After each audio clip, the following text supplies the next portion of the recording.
it's easy to because we have our eyes to see what's out in front of us, and it doesn't look great. Mm. And what's funny is our good or bad, our eyes can play tricks on us.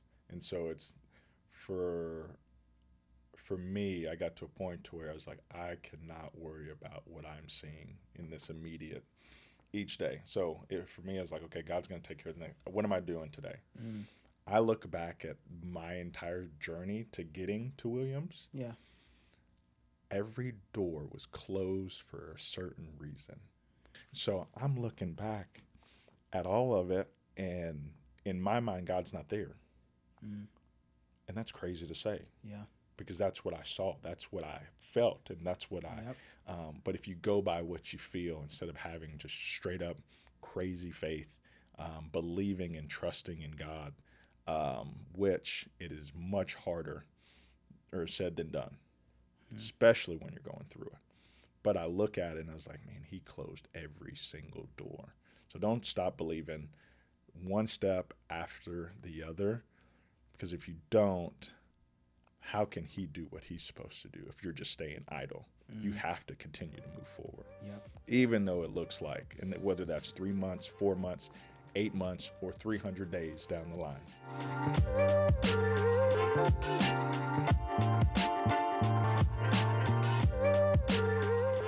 Hey guys, welcome back to the Faith Ignite podcast, and I'm so excited you decided to spend a little bit of your time with us today so that your faith can be encouraged. Hey, before we jump into today's episode, I'm going to ask that you do a few things. If this content, whether this episode or previous episodes, have encouraged you, motivated you, built up your faith so you can believe God, we ask that you just simply hit that like button, hit that share button or subscribe button, turn the notification bell on so you are aware when new episodes are released. And then secondly, if you want to become a partner of this ministry, you can go ahead and click the link below. It'll take you to our website, and you can become a financial partner with us today and be able to help us take these stories of faith around the world to the people that need them. And then lastly, hey, if something's going on in your life, we would love to know about it. We would love to celebrate with you and what God's doing. You can be able to reach out to us on social media, email, on the website, however. But we would love to just be able to share with you and celebrate with you what God's doing in your life. And so do those things for us because it helps us in the long run to be able to do what we've been called, to take these stories of faith around the world to the people that need them. And so today our guest we actually were co-workers for a little bit, for a brief stint, but he, born and raised here in the U.S., has strong ties to Belize, actually. Grew up in Texas, stayed there until it was time for him to go to college. He played ball at Oral Roberts University, and then since then he's been on staff at that point all the way until 2021 with the women's basketball coach. As a women's basketball coach. And then he transitioned into mortgages, and now he is an early career development. And he's going to kind of dive into the crazy story behind that. But without further ado, ladies and gentlemen, please help me welcome our guest, Mr. Kyron Stokes. Thank you, sir. I really appreciate it. Great on the bio and shorten that up. I really like that. I know this has been a long time coming because we've been trying to do this. Actually, you've been trying to do this, and I have blown you off a couple times and switched and between my family and all of the things that we're doing and all of the sports and everything, it has been crazy. But I'm glad we're here. Amen. Well, Kyron, one way we like to always start every episode. Who do I have the pleasure of sitting with? Oh man, a husband, a father, someone who really initially had no clue about just serving and doing what God has called them to do. Yeah. By any means, because I didn't get saved until I got out here to Oklahoma, but a family man, someone who is rooted in his family, and that's just from my upbringing and circumstances and all of the things. But I am a coach at heart, and I think that being out of it now, the official coach tag, this is what I do. I love it. I eat it up. I do it not only in sports but just in life as well. And so yeah, that's me. So I'm curious. I always try to figure out. So how is it that you end up leaving Texas to come to ORU to play ball? So how did that all happen? Okay, so we said this was going to be a good episode. It is going to be a good episode. So playing ball, had a lot of opportunities. I had a lot of opportunities to play Division I basketball in Texas. Texas, Arkansas, Louisiana. A lot of just close in this region. Yeah. And so doing my thing, trying to get as many scholarship opportunities, all the things. You get a certain amount of visits to go take and whatnot. Then you start to narrow things down. And I had decided on 3 different schools that I was like, you know what, I can see myself being at these schools. So Oral Roberts University. I had no clue who Oral Roberts was initially. And then it was TCU. And it wasn't like TCU we know of now. Okay. It was an older TCU that wasn't all that great. Still a great school, but not the same TCU. And then Little Rock, Arkansas, which that was mainly because of the relationships the coaches built with me. And so going through all my visits and whatnot, it was really time to make a decision. I was going into my senior year, and I wanted to make a decision before that even started. Okay. And so what I did, we grew up Catholic. So I don't know if you've been to a Catholic church, but been to a mass once. So yes, and I didn't really practice besides just going every Sunday like I was supposed to do. Right. Okay. So mother's like, hey, you should pray about it before I make this decision. All 3, we would have been happy with going to all 3.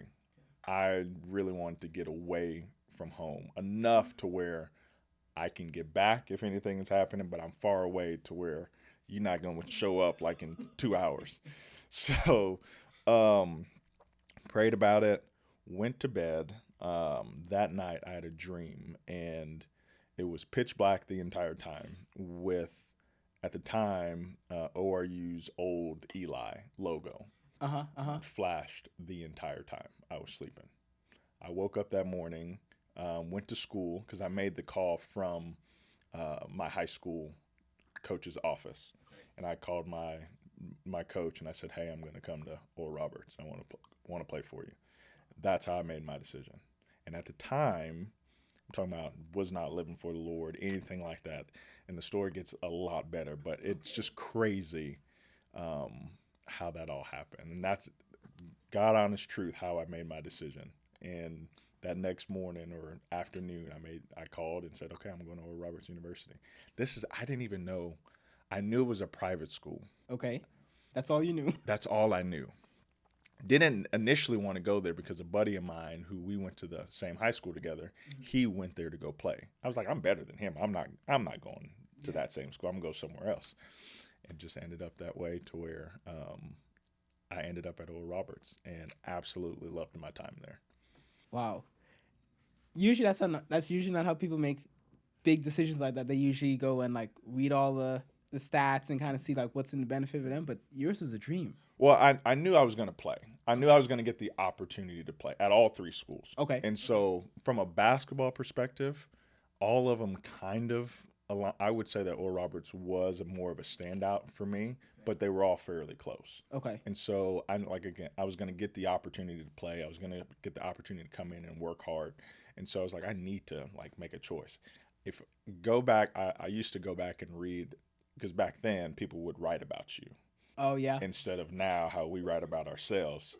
But people would write about you. And I remember having the conversation. I told them it was like a gut feeling. Now looking back, it was all the Holy Spirit. All of the things. Yeah. Like, it's crazy. It is crazy. But, yeah, that's how I ended up there.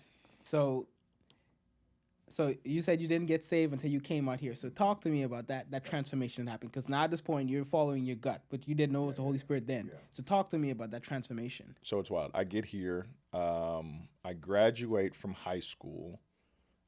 I remember having like a get-together with all of my buddies that Friday. And that Sunday or Saturday, I'm driving to Tulsa. Okay. And so it was a quick graduate, and now let's go. You're a college athlete now. And so I get here. And summertime is super chill. It's not like in school time. So not too many people here. You can get away with wearing whatever to class and all the things. So I didn't know about the dress code. I didn't know about a lot of things. Chapel, all of the things. So summertime, I'm here to hoop, go to the weight room, and then I get some introduction classes. Okay. I was a decent above average student, so school wasn't an issue or anything. I knew I was going to come in and I was like, all right, I get to play, get my feet wet, see what it looks like, this college space. That's what summer was about. Okay. Summer's crazy. You get here, you're away from home, girls, all of the things like you would imagine. It's not like full on craziness, but it's like I'm away from home, and I like women too, and I like basketball. Yeah. So that's all crazy in itself. Nothing too dramatic, but I get into the actual school year to where, now we're going to classes. Now we're doing chapel, and I'm like, this is crazy. This place is crazy. I hear people. So they have the prayer garden that Yeah. we would walk through to get to the gym. Yeah. I remember it's nighttime, and someone's praying in tongues. I'm like, yo, what is this? Where did I come to? Like, this is a foreign place. I sit in chapel for the first time, and the experience, I was like, what? I've never seen anything like this. Wow. And it wasn't in a, ooh, I need to have this. It was like, everybody here is weird. That type of what I was on. Yeah. And sat in the back with all the other basketball guys. We sat down while everyone's standing up, and that was normal. That was my normal. It wasn't until I got hurt. We were traveling to Canada, and I got hurt the day before we can start practicing. I broke a bone in my foot. And so in my world, everything's over. Yeah. Which was not happy. I was like, man, this stinks because I'm not going to get to play, but then I don't know how long this is going to keep me out. We had a really good team that year. We went to the tournament that year, so we had a lot of good senior leaderships, but I also had the opportunity, and I thought I had the skill set to play. I don't know how much, but at least get on the floor. Yeah. So all of that is kind of like winding down in my mind, like this is not going to work out. Yeah. I got saved October of 2007. And we had a visit from some high school kids. We went to, at the time, it was at Guts Church. Okay, yeah. They did the Nightmare every October. Okay. Like a scary house type deal, real type events, but their whole thing was like, hey, we're going to scare the actual hell out of you. Yeah. And you have the opportunity to pray afterwards. Okay. Huge, like... They no longer do it. They haven't done it, I think, like since COVID. Okay. But that was where I got saved. So I went through that with the team. Okay. So the entire team, and we had like 2 other guys and plus more people. So we all go through this thing. At the end of it, it's just me. I'm like, where's everybody at? Yeah. And so they had a prayer tent afterwards where you can come and talk to someone. And someone's like, hey, do you know Jesus? I was like, yeah. I was like, are you saved? I was like, I don't know. And so all this time I'm trying to catch up to everyone else, and me and this guy is having a conversation. And he was like, well, can I pray for you? And do you want to ask Jesus into your heart? I'm like, whatever I have to do so I can get to the guys. Yeah. Pray with the dude. After that, I'm on my way. Yeah. It's not until a week or 2 afterwards there was something that was tugging on my heart. I didn't know what it was. I was like, what is this? Yeah. And it kept doing it. I was like, I think I'm different. Yeah. We had a solid, like 2 other guys who were full on just living for the Lord. One of them is my buddy we went to high school together. Okay. And so, again, started asking questions, and then from there it was like a complete flame came over, like just consumed with wanting to know who Jesus was. It was wild. And from there, nothing else mattered. But so, of course, still hooping, all of the things, but there was like a Jesus and basketball and school. That's all I was worried about at the time. And so I wanted to know more and get into reading the Bible and all of the things. And that's how it happened. And it was the craziest, coolest thing in the world because the scales were lifted. And I was like, okay, there's a reason why I'm at this university. There's a reason why I'm playing this game. I have a more sense of a purpose. And it's pretty cool. And so from there, I even spoke in chapel. And this all happened like within a year. And you go through, even in the first few months of summer and things like that, you go through of people discovering who you are. Oh, you're a basketball player, all of these things. And you're now in that stigma. I even had people on the team who were like, well, everyone does this. You'll be back to what you're doing. I had family members who even said, don't become a Jesus freak and things. Yeah, not even kidding. And so I didn't want anything to do with it. And I didn't care. I didn't care what people think or thought of me at the time. It's like, I'm just going to do this. And I want to know more. I had no clue. Like I said, I didn't know who Oral Roberts was. I didn't know. And it's funny now because my wife, when we got married and even having children, all of the things that you learn in Sunday school and all of the songs and all that, I didn't have a clue. I had no clue what anything. She just told this joke on the phone not too long ago. She was telling someone and how far off I was. And she was like talking about a cell group, where that's a group where people come together and they might do a Bible study or whatnot. I was thinking people in jail because you said a cell group. I had no clue. So I didn't really have that foundation. Yeah. So I got to build that in college. And being at a school like Oral Roberts, I got to see everything. The good, the bad, the ugly of it all. And then had to decide, okay, who am I going to be? How do I want this to play out? Because I saw the ones who were on fire, saw the ones who showed they were on fire, but I knew about them also. You saw the people who just didn't care. It was a lot. So yeah, that's. So now, filled with the Holy Spirit, got your life now. You're on fire for God, and so at this point, you're at ORU, you're playing, and then time comes where you transition from being a player to now a coach, and then we had a change in 2021. So talk to me about that whole shift and what was going on and how that whole thing was a walk of faith for you. It was terrifying. Leaving the game from something that I had known my entire life. And I'm talking about just from playing and then coaching. Yeah. At this point when I'm leaving, I have 2 degrees.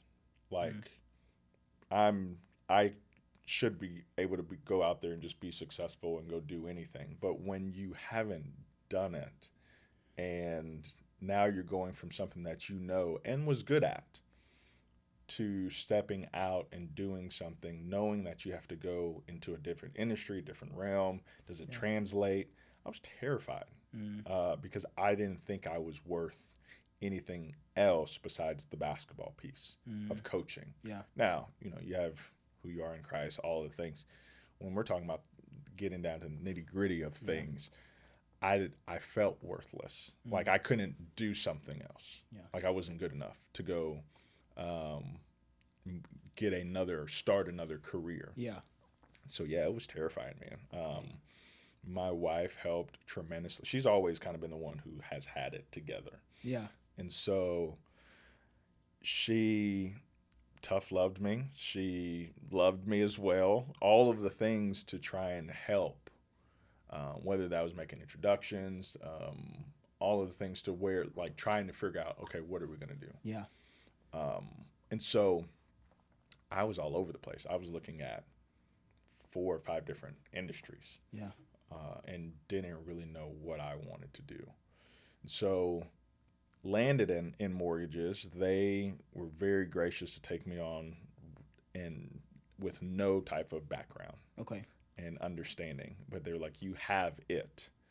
And so we'll teach you everything Yeah, we else. can teach you all of it. Yeah. So that gave me some confidence. Yeah. Was it the best decision?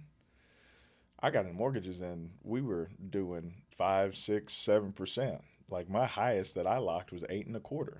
Dang. And so it comes at a, where everyone's like, yo, we making money. Yeah. Money's flying through the door. I come in and the door slams Slam shut. I was like, it couldn't even just crack open Yeah. just a little bit. It was good because I got to learn a new skill. Yeah. And then the hustling piece as well. And building the relationships, connecting with realtors, all of the things, like it was now like a game for me. It's like, okay, how do I get better at this? How do I continue to improve? So I did that for a few years and very thankful for them because they didn't have to take a chance on me. Yeah. I absolutely loved all of them over at AMC because they have been great to me. Yeah. But yeah, it was like, okay, I need to do something different. Mm-hmm. So initially just going into it, I was terrified because it was uncharted territory. My wife was on board, but she really wasn't like on board. She was like, this is going to get scary when it goes into full commission. Yeah. So she had already was thinking way ahead. down. Yeah, she was. And as she always does. Yeah. And I'm like, I think it was almost like someone has shown me that I have some type of value. This is what I need to be doing. Mm. And again, not terrible, but it just wasn't quite right. Wasn't quite right. Yeah. And setting us up. It's not that it didn't set us up. It is just we were maybe stagnant a little bit from a growth perspective for myself. Like, yes, a lot of people have made careers and retired from doing loans and mortgages and all those things. But when you're looking at it, it's not like the typical retirement plan. Mm-hmm. You know what I'm saying? Yeah. So long term. And then again, she's thinking about these things, not me. I'm just like, man, what am I supposed to be doing? I'm trying to just do whatever I can to help provide and all of the things. Yeah. And so it was a weird space. So I know we talked offline about this, but talk with me and share with me how your journey of going from mortgage lending to what you're doing now, how was your faith integrated into all of it? How was it that your faith carried you even in the midst of all that uncertainty? Because I knew that I had seen the Lord show up in my life well before, like even looking back, I'm like, he was there the entire time. Then you go through the college piece, I've seen where when my back was against the wall, he showed up. And so it was the same for this, even though I felt completely broken, meaning from my health was, I got diagnosed with rheumatoid arthritis, could barely walk at times. Wow. And here I am, I was 35, 34 when officially diagnosed. Like, this is crazy, I'm young. Yeah. There were days where I could barely walk. Getting out of the bed was tough. So going through, I had a few panic attacks. It was, from a health standpoint, I felt like this is crazy. I'm being attacked. My body was attacking itself. So I'm dealing with that. But then on the other end of that, not feeling like I'm good enough, and not getting, because I went to look for other positions to further my career. Yep. And so here I am, getting a interview, making to being a finalist. Don't get it. Did that 6 or 7 times. And at this point, after the first one, it's like, man, all right, well, let's keep going. Yeah. After the second and third, it's like, I felt like I wasn't doing anything right. Yeah. Then you get up to where you're at 6 or 7 and you're just demoralized. Like there's nothing. And then again, my health is still not great. So all of the things, and then still trying to provide and do loans and make money and connect with people. It's like at that point, it's like, this is not fun. Yeah. My body is not doing and not only that, I was an athlete. Yeah. Could do anything that I wanted to do at any point, and then feeling like I needed help.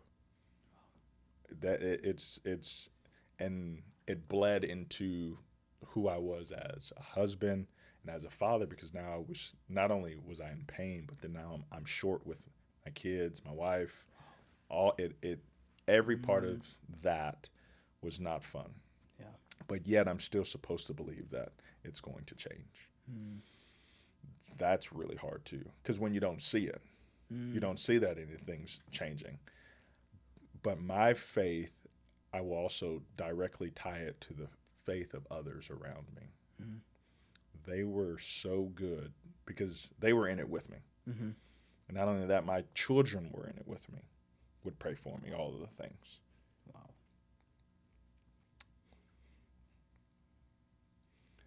So knowing that I had people rooting for me and praying, all the things, that's what helped me. So it was not easy by any means, because I thought I had failed. Yeah. And kept failing. And as an athlete, you can bounce back more times than not. You have the opportunity. You can do something to fix, and nothing was working at the time, or at least I thought. Wow. Man, to see, like, even in the midst of all of that, even in the midst of all that uncertainty, all those doors that just kept getting shut and shut, like you talked about, it's the faith, your faith and the faith of the people around you that kept you going. So, and I guess we'll wrap up on this, but what would you tell your younger self, or that person that's listening on the other end of this podcast, that's facing a situation? It might not be a job situation. It may be something health related, something financial related, but what would you tell that person where they feel like, man, I know what God said, I know what God told me, but what I see doesn't match up, it doesn't add up? What would you tell a person that's in that place of just feel like, man, I'm just like at a point where I just feel broken? I would say it's easy to, because we have our eyes to see what's out in front of us, and it doesn't look great. And what's funny is, our good or bad, our eyes can play tricks on us. And so it's for me, I got to a point to where I was like, I cannot worry about what I'm seeing in this immediate each day. So for me, I was like, okay, God's going to take care of the next. What am I doing today? So my faith, I just truly had to lean, even though, and it's so hard when you don't feel like praying. You don't feel like he knows who you are, that he is caring for you, that he is actually providing for you.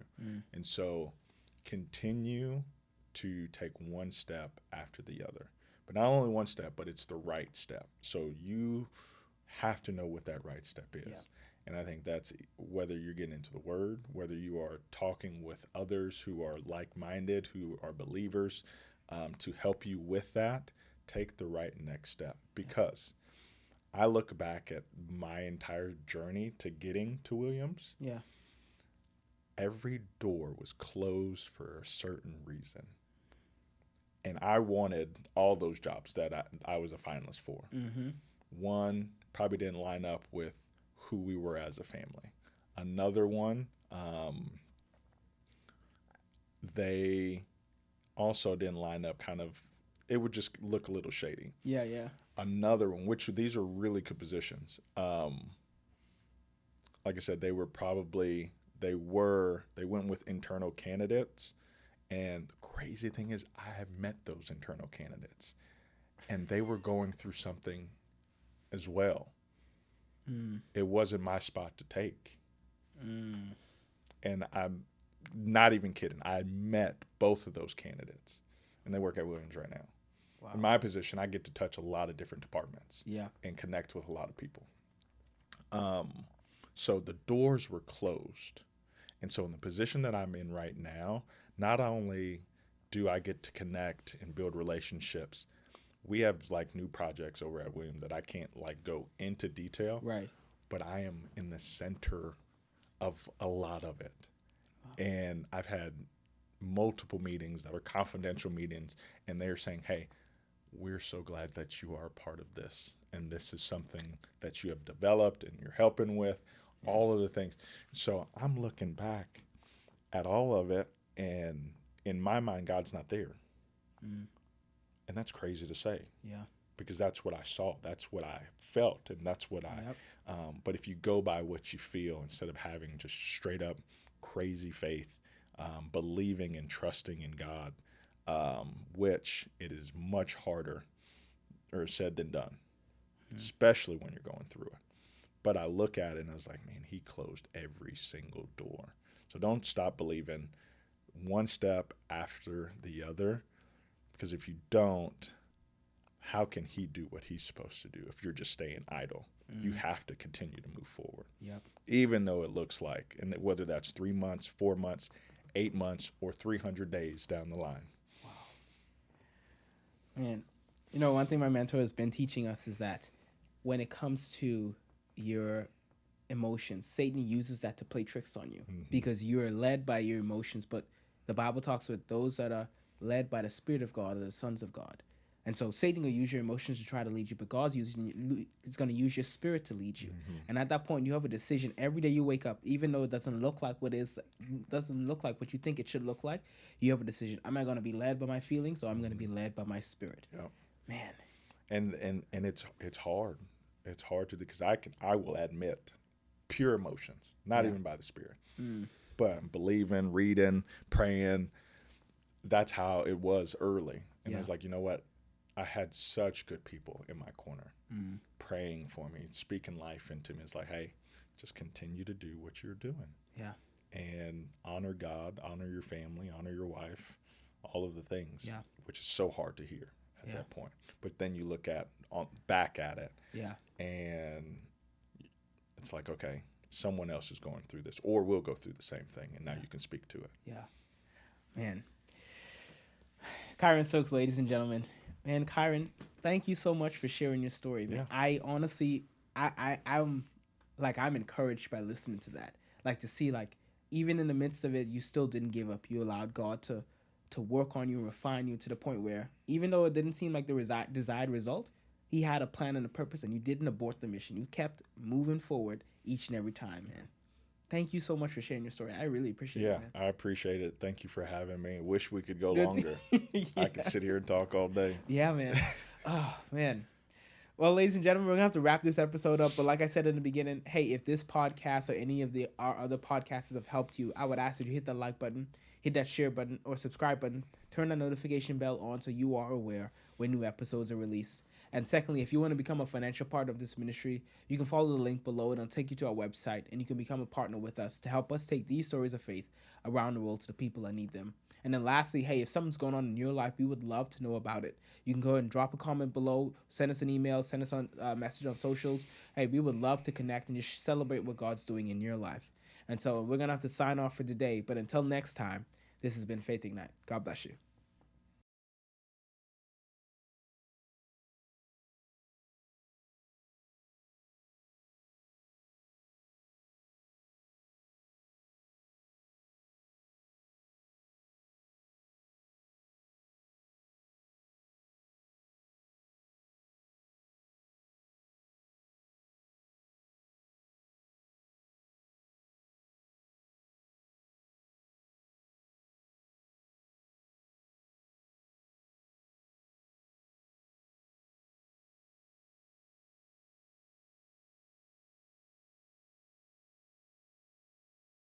It's easy to, because we have our eyes to see what's out in front of us, and it doesn't look great. And what's funny is, our good or bad, our eyes can play tricks on us. And so it's for me, I got to a point to where I was like, I cannot worry about what I'm seeing in this immediate each day. So for me, I was like, okay, God's going to take care of the next. What am I doing today? I look back at my entire journey to getting to Williams. Yeah. Every door was closed for a certain reason. About just having I'm looking back at all of it, and in my mind, God's not there. Mm. And that's crazy to say. Yeah. Because that's what I saw, that's what I felt, and that's what but if you go by what you feel instead of having just straight up crazy faith, believing and trusting in God, which it is much harder or said than done, especially when you're going through it. But I look at it and I was like, man, he closed every single door. So don't stop believing, one step after the other, because if you don't, how can he do what he's supposed to do if you're just staying idle? You have to continue to move forward. Yep. Even though it looks like, and whether that's 3 months, 4 months, 8 months, or 300 days down the line.